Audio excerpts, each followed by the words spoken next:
The morning mist hung low over the ancient stone walls of Windsor Castle as Sergeant William Hayes adjusted his red tunic for what would unknowingly be the last time in his distinguished career. 23 years of unwavering service to the crown had carved lines of discipline into his weathered face, and his steel-gray eyes reflected the same unwavering loyalty that had earned him commendations from 3 generations of royalty. William stood at attention in the grand corridor, his polished boots clicking against the marble floor as he made his routine inspection rounds. The castle buzzed with its usual morning energy. Staff members hurried past with silver trays. Gardeners tended to the perfectly manicured grounds visible through towering windows, and fellow guards maintained their stoic positions at various checkpoints throughout the residence. The hierarchy within the royal household operated like a well-oiled machine, with each member understanding their precise role and responsibilities. William had risen through the ranks methodically, earning respect from his peers and superiors alike. His reputation for integrity and adherence to protocol was legendary among the Guard Corps. Fellow officers often sought his counsel on matters of duty and tradition, knowing that William embodied the very essence of what it meant to serve the monarchy. Queen Camilla had been settling into her role with increasing confidence since the coronation. The transition period following the death of Queen Elizabeth II had been challenging for everyone in the household, as new routines and preferences replaced decades of established tradition. Camilla brought her own vision for how certain aspects of royal protocol should evolve, sometimes clashing with the deeply ingrained customs that guards like William held sacred. The tension between tradition and modernization had been building gradually within the castle walls. Older staff members whispered concerns about changes to time-honored practices, while newer appointments seemed more adaptable to evolving expectations. William found himself caught between these two worlds, his loyalty to the crown unwavering but his comfort with rapid changes diminishing. On this particular morning, William received an unexpected summons to report to the Queen's private secretary. The ornate office, lined with portraits of former monarchs and filled with antique furniture, felt heavier than usual as he entered. The secretary, a thin man with wire-rimmed glasses, looked up from a stack of official documents with an expression that immediately put William on alert. The orders presented to William were unlike anything he had encountered in his extensive career. Queen Camilla had requested a significant departure from established security protocols during an upcoming state visit. The traditional positioning of guards, the ceremonial elements that had been maintained for centuries, and even the fundamental approach to protecting visiting dignitaries were to be altered according to her specific instructions. William read through the detailed memorandum twice, his brow furrowing deeper with each line. The proposed changes would require him to abandon protocols that had been drilled into him since his earliest days of service. More troubling still, several of the modifications seemed to compromise basic security principles that had been developed through decades of experience and refined through various threats and challenges. The weight of the decision before him pressed heavily on William's shoulders as he left the secretary's office. Walking through the familiar corridors, he found himself questioning everything he had believed about duty, loyalty, and service. The portraits of past monarchs seemed to watch him with knowing eyes, as if understanding the internal struggle he faced. Fellow guards noticed the change in William's demeanor immediately. His usually confident stride carried a hint of uncertainty, and his normally quick responses to casual conversations became thoughtful and measured. Corporal Sarah Matthews, one of his most trusted subordinates, approached him during the afternoon shift change with obvious concern. Sarah had served under William's leadership for 7 years and had never seen him display such visible conflict. She respected his judgment implicitly and had often witnessed his ability to navigate complex situations with grace and wisdom. The sight of her mentor struggling with an internal debate troubled her deeply, though she knew better than to press for details about confidential orders. The evening brought little relief to William's troubled mind. In his modest quarters within the castle grounds, he sat at his small wooden desk reviewing the orders once more. The lamplight cast dancing shadows across the pages as he weighed the implications of compliance versus resistance. His walls displayed certificates of service, photographs with various royal family members, and a letter of commendation from the late Queen Elizabeth II that he treasured above all other possessions. Sleep eluded William that night as he wrestled with questions that had no easy answers. His entire identity was built around service to the monarchy, yet the orders before him seemed to contradict everything he understood about proper protocol and security. The thought of disobeying a direct command from the queen felt like betraying his fundamental purpose, but following orders that he believed were wrong felt equally treacherous. Dawn arrived gray and overcast, matching William's mood as he prepared for another day of service. The morning briefing included final preparations for the upcoming state visit, and William's silence during the discussion did not go unnoticed by his colleagues. The commanding officer reviewed security arrangements with military precision, unaware that one of his most reliable sergeants was contemplating an unprecedented act of defiance. As the briefing concluded, William made a decision that would forever alter the course of his life and send shockwaves through the centuries-old institution he had served faithfully for more than 2 decades. The moment of truth was approaching, and there would be no turning back from whatever path he chose to follow. The castle's ancient stones had witnessed countless moments of historical significance, but few would match the gravity of what was about to unfold. William Hayes, a man whose entire existence had been defined by obedience and tradition, was about to challenge the very foundations of royal authority in a way that would leave an indelible mark on the monarchy itself. The complexity of his situation extended beyond simple disobedience to orders. William understood that his actions would be scrutinized not only by his immediate superiors but by the media, the public, and historians who would analyze every aspect of his decision. The ramifications would extend far beyond his own career, potentially affecting the reputation of the entire Guard Corps and raising questions about the balance between individual conscience and institutional loyalty. His years of service had taught him that the monarchy's strength lay partly in its ability to maintain continuity and tradition while adapting to changing times. The challenge before him was determining whether Queen Camilla's orders represented necessary evolution or dangerous deviation from proven practices. The responsibility of making such a judgment weighed heavily on a man who had always preferred following clear directives rather than interpreting complex situations. The irony was not lost on William that his potential act of disobedience stemmed from his deep loyalty to the institution he served. He believed that following orders he considered harmful would constitute a greater betrayal than refusing them outright. This philosophical paradox would become central to the debates that would follow his decision, as supporters and critics alike attempted to understand the motivations behind his unprecedented action. As the morning progressed and the moment of decision approached, William reflected on the oath he had taken when first joining the Royal Guard. The words about faithful service and protection of the crown echoed in his mind, but their interpretation in the current context remained frustratingly unclear. He wondered if previous guards throughout history had faced similar dilemmas and how they had resolved them. The castle's routine continued around him as staff prepared for the day's activities, unaware that one of their colleagues was about to make history in a way that would be remembered long after his service ended. William's internal struggle represented a microcosm of larger questions about authority, tradition, and individual responsibility that would resonate far beyond the castle walls.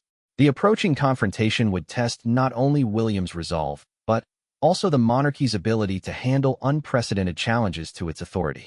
The outcome would depend on factors beyond any single individual's control, including media coverage, public opinion, and the royal family's response to a situation unlike any they had previously encountered.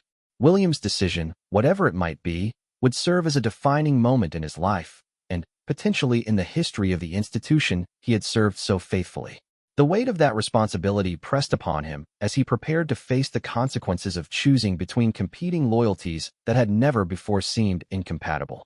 The stage was set for a confrontation that would challenge assumptions about duty, authority, and the limits of obedience within one of the world's most traditional institutions. William Hayes, an ordinary man thrust into extraordinary circumstances, was about to discover that sometimes the greatest act of loyalty requires the courage to say no. The moment of truth arrived with the sharp sound of polished shoes echoing through the marble corridors as Queen Camilla's entourage approached the main reception hall. William Hayes stood at his designated position, his mind racing through the implications of the decision he was about to make.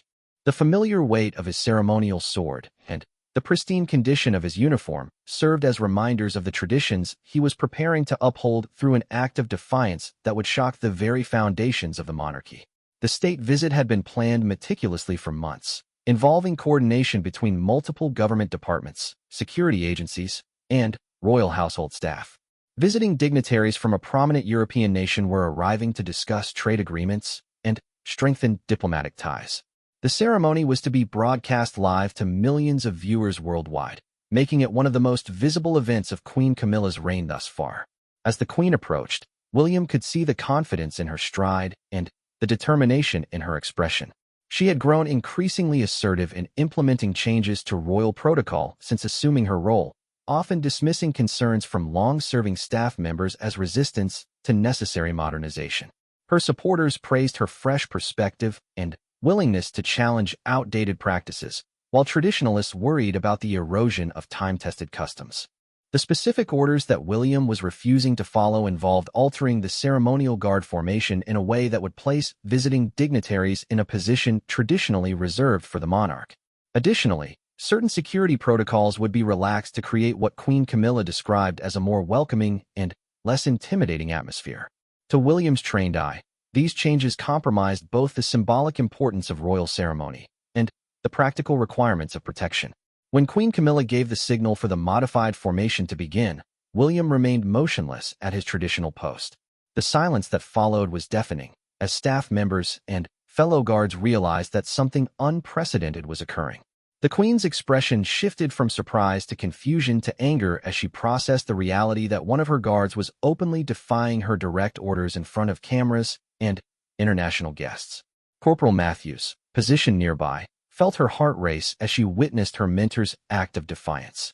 The training manual contained no guidance for such a situation, as the possibility of a guard refusing orders had never been seriously considered.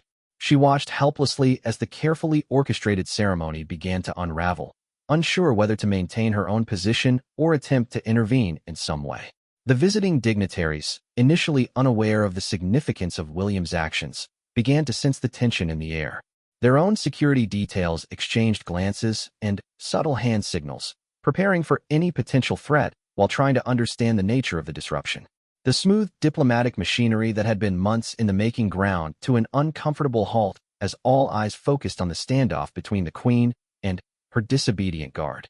Media representatives covering the event quickly recognized that they were witnessing something extraordinary. Cameras that had been positioned to capture the elegance and tradition of royal ceremony instead documented a moment of unprecedented rebellion within the monarchy itself. The implications for both the royal family and the broader institution were immediately apparent to seasoned royal correspondents who understood the significance of what they were observing. Queen Camilla's composure, honed through years of public appearances and difficult situations, served her well as she quickly assessed her options. Causing a public scene would damage the monarchy's reputation more than William's defiance already had, but allowing the act to go unchallenged would set a dangerous precedent for future interactions with staff. Her decision in this moment would influence how she was perceived as a leader and how the royal household functioned going forward. The Queen chose to proceed with a modified version of the original ceremony, working around William's immobile presence while maintaining as much dignity as possible under the circumstances. Her ability to adapt and continue despite the disruption demonstrated considerable poise, but the underlying tension remained palpable to everyone present. The visiting dignitaries were gracious in overlooking the obvious breach of protocol, though private discussions among their delegation would continue for hours afterward. William remained at his post throughout the ceremony, his face showing no emotion despite the turmoil he felt inside. The decision to defy orders had been agonizing, but seeing the ceremony proceed in a modified form that preserved some traditional elements gave him a measure of satisfaction. He knew that his career was over, but the principles he had sworn to protect seemed worth the sacrifice. The immediate aftermath of the ceremony was chaos barely contained beneath a veneer of royal protocol. Staff members whispered urgently among themselves while trying to maintain their professional demeanor. Fellow guards looked to their officers for guidance on how to respond to a situation that had never occurred in the institution's history. The carefully maintained facade of seamless royal efficiency had been shattered, leaving everyone scrambling to understand the new reality. Queen Camilla's private meeting with her senior advisors following the ceremony was intense and lengthy. The unprecedented nature of William's defiance required a response that would preserve royal authority while managing the inevitable media coverage and public reaction. Legal experts were consulted about potential charges, public relations specialists prepared damage control strategies, and security officials reviewed protocols to prevent similar incidents in the future. The The story broke in international media within hours of the ceremony's conclusion. News outlets struggled to verify details and understand the full context of what had occurred, but the basic facts were clear. A royal guard had openly defied the Queen's orders during a major state function.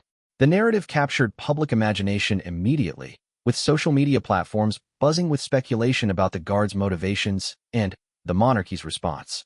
William was quietly escorted to a secure location within the castle while officials determined how to proceed. The isolation gave him time to reflect on his decision and prepare for whatever consequences might follow. The weight of his actions was beginning to settle in as he realized that his life would never return to normal, regardless of the ultimate outcome of the situation. Fellow guards were interviewed individually by senior officers seeking to understand whether William's actions represented an isolated incident or part of broader dissatisfaction within the ranks.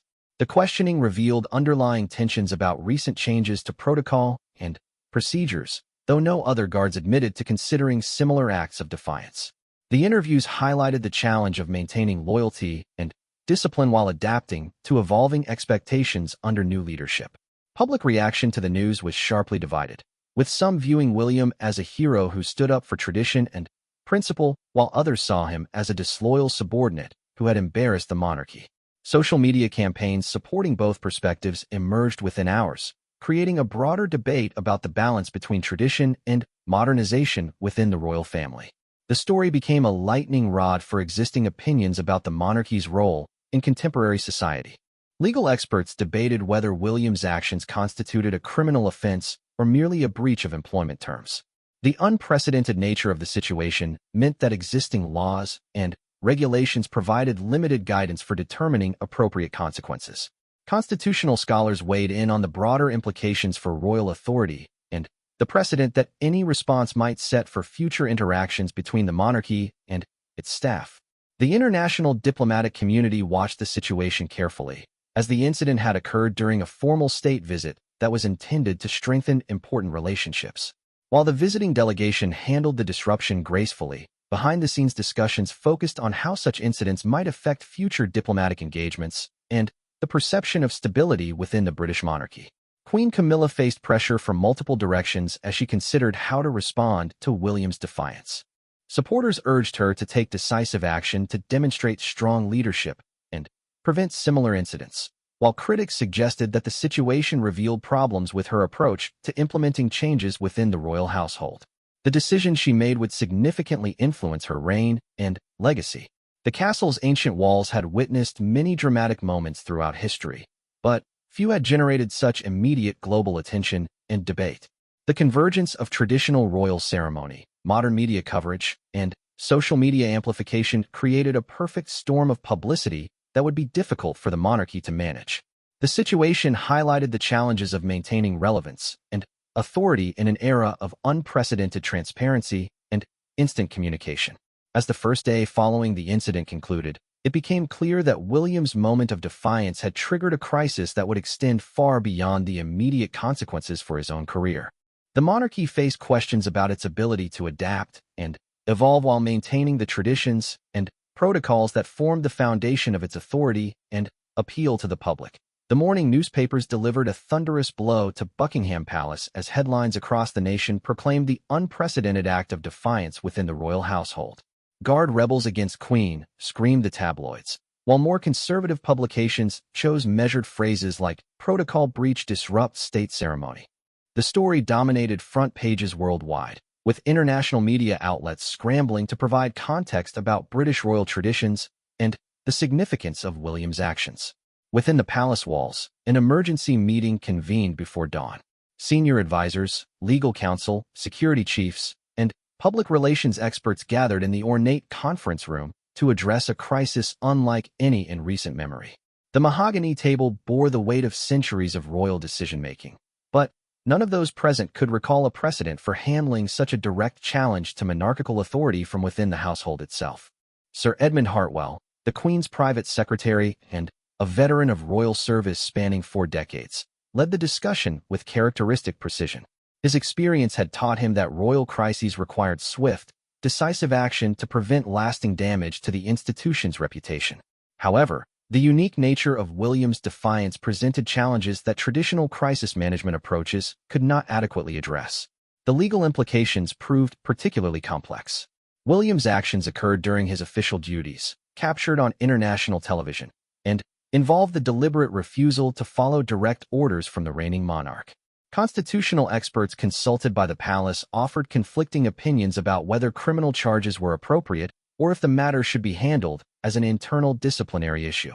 Queen Camilla entered the conference room with an air of controlled determination that impressed even her most experienced advisors. The events of the previous day had clearly affected her, but she demonstrated the composure and leadership that had earned respect throughout her years in royal service. Her first question focused not on punishment for William, but on understanding the broader implications for royal authority and staff relations. The discussion revealed deeper issues within the royal household that William's act of defiance had brought to the surface. Several department heads admitted to ongoing tensions related to recent changes in protocol and procedure. While most staff members had adapted professionally to new expectations, private conversations suggested that concerns about tradition and security had been building for months. Media strategy dominated much of the morning's conversation. The story had already spread globally, with news outlets from every continent providing their own analysis and commentary. Social media platforms buzzed with debate, memes, and speculation about William's motivations and the monarchy's response.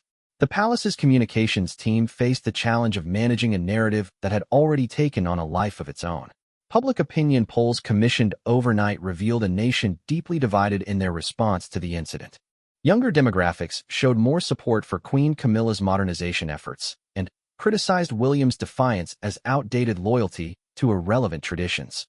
Older citizens expressed greater sympathy for the guard's position, viewing his actions as principled resistance to unnecessary changes. The generational divide reflected broader debates about the monarchy's role in contemporary British society. Meanwhile, William remained under informal house arrest in his quarters, cut off from media contact but allowed to receive visits from family members and legal representation. His wife Margaret, a nurse at a local hospital, arrived at the palace gates amid a crowd of reporters and photographers. Her composed dignity as she navigated the media scrum earned public sympathy and added a human element to the unfolding drama. The interview with Margaret became a pivotal moment in shaping public perception of the crisis. Speaking briefly to reporters outside the palace, she described her husband as a man of unwavering principle who had struggled deeply with his decision. Her words painted a picture of someone who had chosen conscience over career, sacrificing his livelihood to uphold beliefs about duty and tradition that had defined his entire adult life.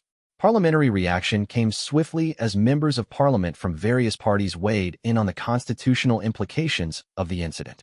Opposition leaders questioned whether Queen Camilla's leadership style was creating instability within the monarchy, while government supporters defended her right to modernize royal practices. The debate highlighted broader political tensions about the monarchy's future role and the pace of institutional change. International diplomatic fallout proved more manageable than initially feared. The visiting delegation from the European nation handled the situation with remarkable grace, publicly supporting the monarchy while privately expressing concern about the implications for future state visits. Other royal families across Europe watched carefully, recognizing that the precedent set by this incident could influence their own relationships with staff and security personnel. Royal biographers and historians found themselves in high demand as media outlets sought expert analysis of the unprecedented situation. Dr. Helena Richardson, author of several authoritative works on royal protocol, explained that the last comparable incident occurred during the reign of George IV, though the circumstances were entirely different. The historical context helped the public understand just how extraordinary William's actions truly were. The economic impact began to manifest as tourism officials reported increased interest in royal-related attractions alongside concerns about the monarchy's stability. The pound experienced minor fluctuations in international markets as investors assessed the potential long-term implications of internal royal household conflicts. While the effects were modest, they demonstrated how thoroughly modern monarchies were integrated into broader economic and political systems. Security reviews launched immediately focused on preventing similar incidents while maintaining the traditions that made royal ceremonies meaningful to the public. The challenge lay in balancing accessibility and openness with the need to ensure loyalty and discipline among staff members who had unprecedented access to the royal family. Recommendations would likely reshape recruitment, training, and oversight procedures for years to come. William's fellow guards faced intense scrutiny as investigators attempted to determine whether his actions represented broader dissatisfaction within the security ranks.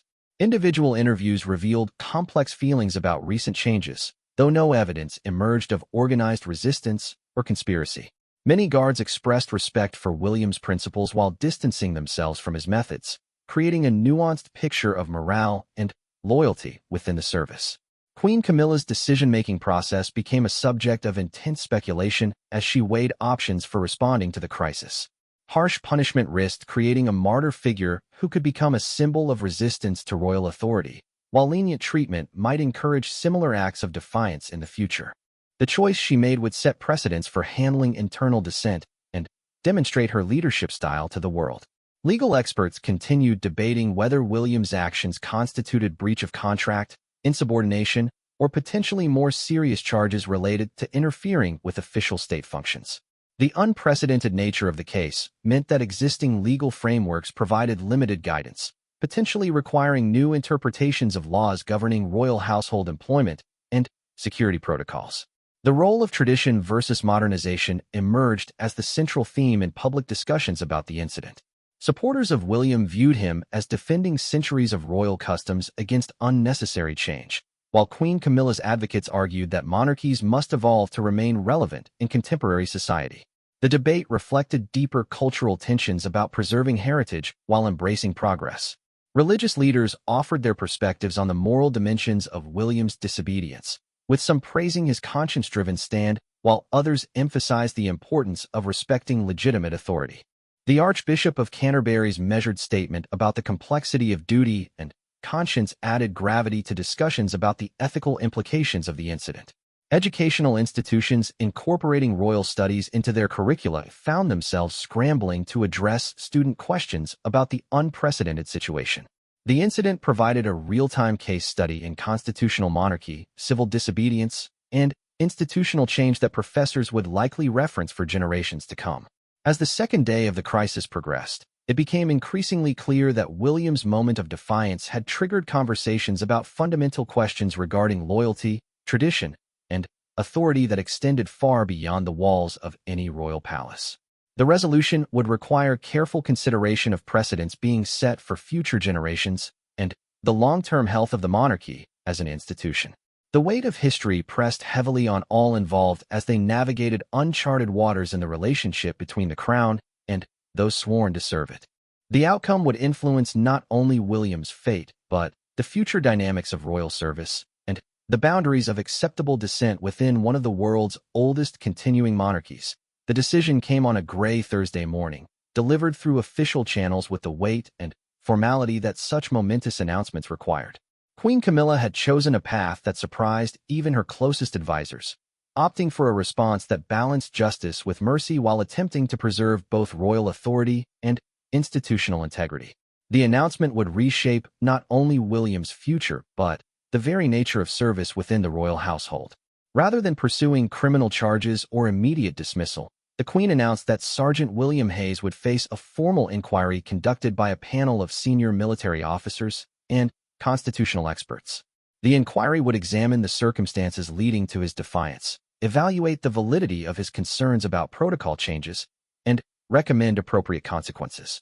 This measured approach demonstrated Queen Camilla's growing confidence as a leader while acknowledging the complexity of the situation.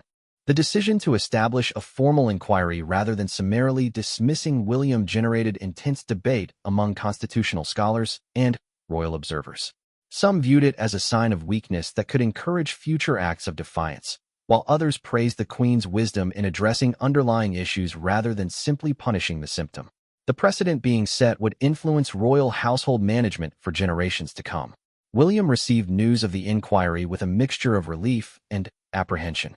The opportunity to present his case formally offered hope that his concerns about protocol and security might receive serious consideration, but the uncertainty about the outcome continued to weigh heavily on his mind. His legal counsel, provided through the Civil Service Union, began preparing a defense strategy that would focus on his motivations rather than denying his actions. Public reaction to the Queen's announcement reflected the continued division in opinion about the entire incident. Supporters of William viewed the inquiry as validation of his principled stand, while critics argued that any consequences short of immediate dismissal would undermine royal authority. The measured response seemed to satisfy moderate voices who appreciated the complexity of balancing tradition with necessary change. Behind the scenes at the palace, preparations for the inquiry began immediately. Sir Edmund Hartwell coordinated the selection of panel members, seeking individuals with impeccable credentials and no obvious bias toward either traditional or modernizing perspectives. The challenge lay in finding experts who could evaluate both the technical security issues William had raised and the broader constitutional implications of his defiance. The composition of the inquiry panel, when announced, reflected careful attention to balance and credibility. General Sir Marcus Wellington, a retired military commander with extensive experience in royal security matters, would serve as chairman. Professor Diana Thornfield, a constitutional law expert from Oxford University, brought academic rigor to the proceedings. Colonel James Ashworth, recently retired from active service with the Household Division, provided practical military perspective. Media coverage of the inquiry's establishment revealed the global fascination with the unprecedented situation. International news outlets assigned correspondents specifically to cover the proceedings, recognizing that the outcome could influence royal institutions worldwide. The story had evolved beyond simple insubordination to become a case study in how traditional institutions adapt to contemporary challenges. The inquiry's terms of reference, published in full, demonstrated the thoroughness of the approach Queen Camilla had chosen. The panel would examine William's concerns about security protocols, evaluate the appropriateness of recent changes to ceremonial procedures, assess the adequacy of consultation processes for protocol modifications, and recommend measures to prevent similar incidents in the future. William's preparation for his appearance before the inquiry consumed his days as he worked with legal counsel to articulate his concerns clearly and professionally. The challenge lay in explaining his actions without appearing to question royal authority broadly, while demonstrating that his defiance stemmed from legitimate security and procedural concerns rather than simple resistance to change. Fellow guards followed the inquiry's progress with intense interest, knowing that its outcome would affect their own working conditions and relationships with senior management. Informal discussions among the security ranks revealed widespread support for William's motivations, even among those who questioned his methods. The inquiry had become a proxy for broader workplace concerns that had been simmering beneath the surface. Queen Camilla's daily routine continued amid the ongoing inquiry, but observers noted subtle changes in her approach to staff interactions. She made efforts to consult more broadly before implementing changes and demonstrated increased attention to explaining the reasoning behind new procedures. The crisis had clearly influenced her leadership style in ways that extended beyond the immediate situation. The first day of formal hearings drew massive media attention as William arrived at the palace's administrative wing to present his case. His composure and dignity impressed observers, while his detailed knowledge of security protocols and ceremonial traditions became evident through hours of questioning. The panel's respectful treatment of his testimony suggested genuine interest in understanding his perspective rather than simply justifying predetermined conclusions. William's testimony revealed months of growing concern about changes to established procedures that he believed compromised both security effectiveness and ceremonial significance. His detailed presentation included specific examples of situations where modified protocols had created vulnerabilities or departed unnecessarily from traditions that served important practical purposes. The technical nature of his concerns impressed even skeptics among the panel members. The testimony also highlighted the communication failures that had contributed to the crisis. William described feeling excluded from consultations about changes that directly affected his duties and expressed frustration with what he perceived as dismissive responses to his concerns. The human element of his story resonated beyond the technical details of protocol disputes. Expert witnesses called by both sides provided context for evaluating William's actions and concerns. Security professionals testified about best practices in royal protection, while historians explained the evolution of ceremonial traditions and their contemporary relevance. Constitutional experts addressed the legal and institutional implications of defiance within the royal household. Dr. Sarah Montgomery, a psychologist specializing in organizational behavior, offered insights into the stress that rapid institutional change could place on long-serving employees. Her testimony helped the panel understand how someone with Williams' background and values might experience recent modifications to familiar procedures as threats to core professional identity rather than simple administrative adjustments. The inquiry's proceedings were conducted with remarkable transparency, with daily summaries provided to the media and key testimony made available to the public. This openness demonstrated Queen Camilla's confidence in the process, while allowing citizens to form informed opinions about the complex issues being examined. The transparency also reflected contemporary expectations for accountability in public institutions. Witness testimony from other royal household staff revealed the broader context of workplace culture and communication during the period leading up to William's defiance. While most staff members had adapted professionally to changes, several described similar concerns about the pace and scope of modifications to established procedures. The testimony painted a picture of an institution struggling to balance tradition with modernization. International experts on royal protocol provided comparative perspectives on how other monarchies had handled similar challenges. Their testimony revealed that transitions following major changes in royal leadership often generated tensions between established practices and new approaches. The experiences of European and Commonwealth monarchies offered valuable lessons for understanding the dynamics at play. As the inquiry progressed through its second week, patterns began emerging from the testimony that suggested systemic issues beyond William's individual case. The panel members demonstrated increasing interest in recommendations for preventing similar incidents through improved communication and consultation processes rather than focusing solely on appropriate consequences for defiance. Queen Camilla's decision to testify before the panel herself created intense anticipation and demonstrated her commitment to the process. Her appearance, conducted with dignity and candor, provided insights into her perspective on the changes she had implemented and her understanding of the concerns they had generated among some staff members. The Queen's testimony revealed her genuine belief that modernizing certain aspects of royal protocol was necessary for maintaining the monarchy's relevance and effectiveness in contemporary society. She acknowledged that the pace of change might have been challenging for some staff members while defending the substance of her reforms as appropriate and necessary. Her explanation of the decision-making process that led to the controversial orders highlighted the complex considerations that royal leadership must balance. Security requirements, diplomatic objectives, public expectations, and traditional practices all influenced decisions that might appear straightforward from the outside but involved multiple competing priorities. The Queen's willingness to acknowledge communication failures while maintaining confidence in her reforms demonstrated the leadership growth that the crisis had generated. Her testimony suggested that lessons learned from the inquiry would influence her future approach to implementing changes within the royal household.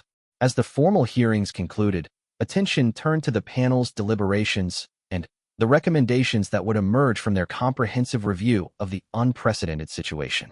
The outcome would determine not only William's fate, but establish precedents for handling future tensions between tradition and change within the monarchy. The final report of the inquiry arrived on Queen Camilla's desk on a crisp autumn morning, its leather binding and gold embossing reflecting the gravity of its contents. The 127-page document represented weeks of careful deliberation by the panel, weighing testimony from dozens of witnesses against centuries of precedent and the practical requirements of modern royal service. The recommendations contained within would reshape the monarchy's internal operations and determine the fate of the guard who had sparked the entire crisis. General Sir Marcus Wellington had crafted the report with military precision, ensuring that every conclusion was supported by evidence, and every recommendation addressed specific issues identified during the inquiry.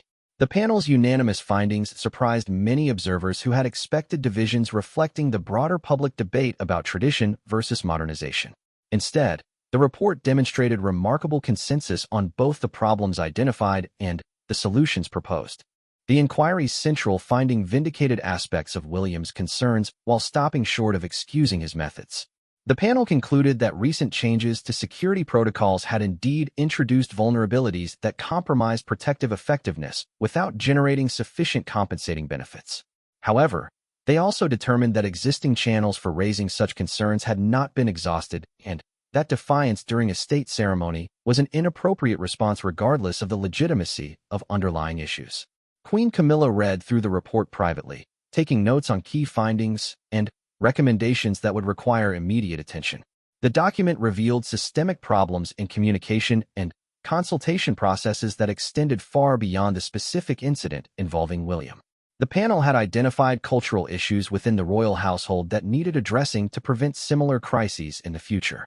The recommended punishment for William reflected the panel's nuanced understanding of his situation.